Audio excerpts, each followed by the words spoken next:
Well, it's the middle of June, so to stay on my schedule, it's time to start the 1974 Highboy project.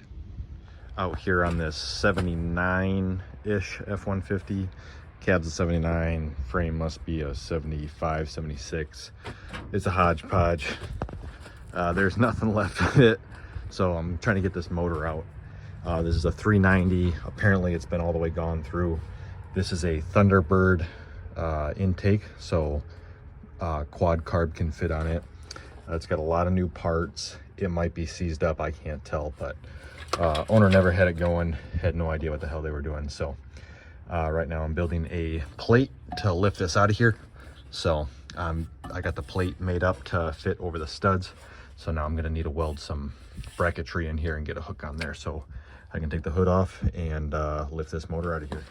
Got some 7018 rod laid down on there. Okay, task complete.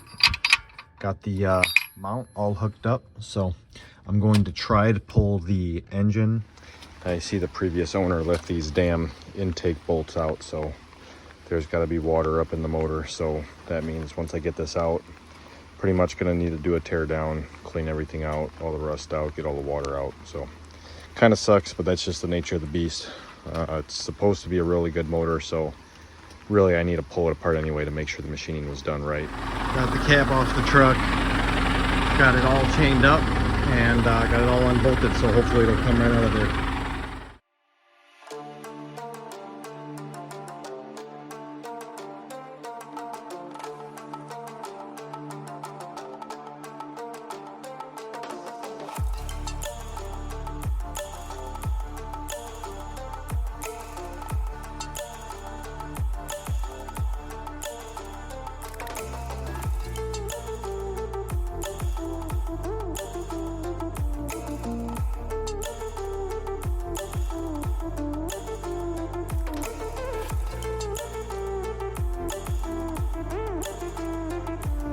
Let's have a look at the intake.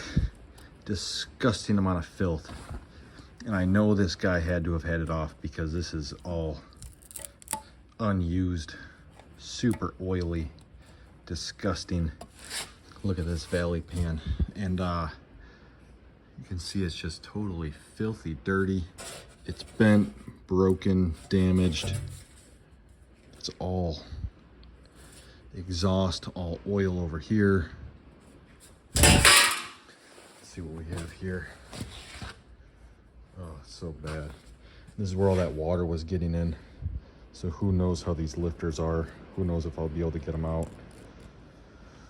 Oh, here's the gasket that I'm talking about. See, this is a crossover here. Here's the other crossover. Here's another crossover. So let's see. Yep, he had this one on this side. This one goes on this side. It's really not that hard. Come on, you can do better. That's bad. So bad. So I'm gonna work at getting these tappets out now. So it's clear the previous owner made some terrible, terrible mistakes. Next problem we found is the lifters here in cylinder 3 and 4. In particular, the exhaust of 3 and the intake and exhaust of 4. We have really bad wear on the bottom of the tappet, and it hasn't failed, or I should say lifter, it hasn't failed, but it would not come out of the channel without a pliers and some leverage. So it's got a lip to it. This could easily cut my finger. There was probably a total of 5 of the 16 lifters that were like that. So we're gonna need new lifters. I plan to put a new cam in. I'd like to measure this cam and try to figure out if it was for a car or a truck. But overall, the valley's pretty clean except for this rust. The oil in the back was pretty sticky and nasty. It's just, this whole thing is so messed up. It's hilarious. So I'm just gonna keep at it.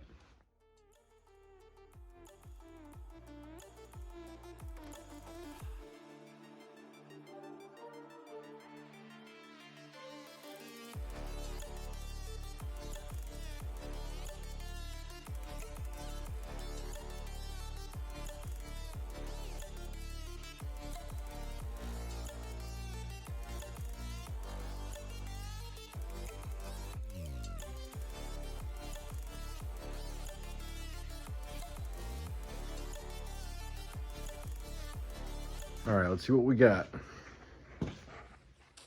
Very bad scoring. You can see a little bit of cross hatching still, but it appears that it has not been machined at all. Look at that lip right there. Sorry if my camera was bad. Terrible lippage going on there. Oh man, just hideous in there. Totally and completely pitted all the way down. So not looking good for this motor. Well, after tearing all this down, I'm pretty confident I'm just sitting here with a used motor with new pistons. I don't think there's anything done to this except new head gaskets, new intake gasket. That's it. It's dirty, it's ugly. Not a chance this thing was done right. Not a chance in hell. So I guess gonna take the oil pan off and see what the crank looks like, but I'm guessing that everything's gonna need to be reworked on this thing. So I don't think we're any further ahead using this motor. Got the oil pan off. It's ugly. Let's take a look. So first of all, that's just laying in the bottom. Super, super metallic, disgusting paste. There's just stuff. Who knows what? Just, it looks like gasket material. Freaking washer. Oh geez, it's just sharp, nasty stuff in the bottom. It might be mostly gasket material. Smells like gasoline. So I do think that the heads have been machined professionally.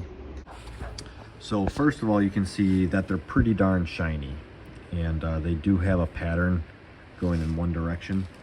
So to me, that shows, compared to the other parts of the motor, that it hasn't oxidized or anything like that. You can see that the material around here all looks the same consistency. And right here is pretty clean. This part here was open to air. And then this is the exhaust on the other side. And you can see that this is really shiny here. And there was nothing really except for the fact that this is the back of the motor. But this is super shiny. Same shininess as this. And this would have been out to the elements for, what, 50 years now? So while pulling the pistons out, this is of course the first piston I pulled. I put it on the bench like this, like a real dummy, and it managed to roll itself off. So now I need to decide, am I getting a new set of pistons or can I buy just one piston? But the other pistons, they have some pretty bad rash along the skirts, vertical, so I need to look in to see if that's acceptable or not.